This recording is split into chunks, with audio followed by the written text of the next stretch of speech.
why we have to prepare the gardens early, because this growing season just isn't quite long enough. And so we want to be ready for the season. There are some things that you can do to be prepared. Jane, we are going to learn how to put seeds into the ground before we need them. Right. A couple of days ago, you talked to Mary Foster, my friend, and talked about soil block. Well, we're going to talk about how to plant seeds the conventional way. And these are seeds that can't go directly into the garden because our growing season is not long enough to start them from seeds in the garden. That's why we're in a greenhouse. That's right. So we've got like coleus, basil, and tomatoes. All have to be started indoors ahead of time. And there are lots of different ways you can do it, but a good container is these 9 cells that are sold lots of places. Or you save them from year to year. Oh yes, you save them from year to year and wash them. But if you don't want to even go out and spend that money, you can always use a milk carton that you cut off. But be sure you put holes in the bottom. You can use old yogurt containers. Great idea. Again, holes in the bottom.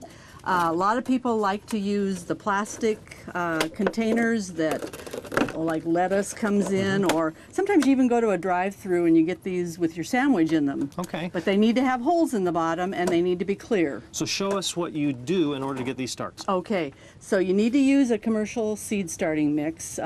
Garden soil doesn't work because it's too heavy. The seeds can't come up through it. So you put that in here. You put it in here, you're going to water it.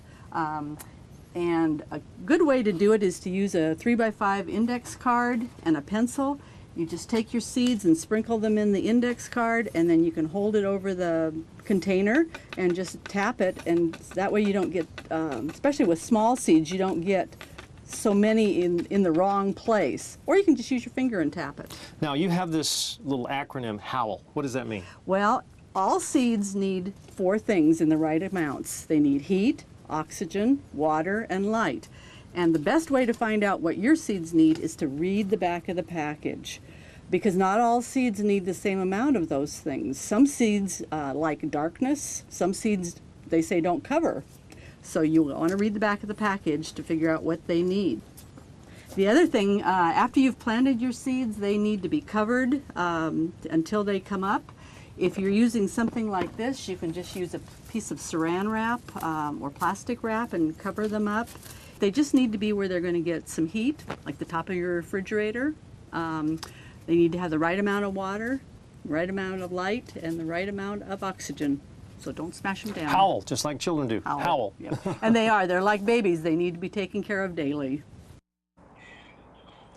All right, that is wonderful. And if you would like to learn more about how to plant your seeds, you can go to the OSU Master Gardener and call them on the phone. There's your phone for Jackson County, Josephine, Klamath County, and Curry County if you have any questions.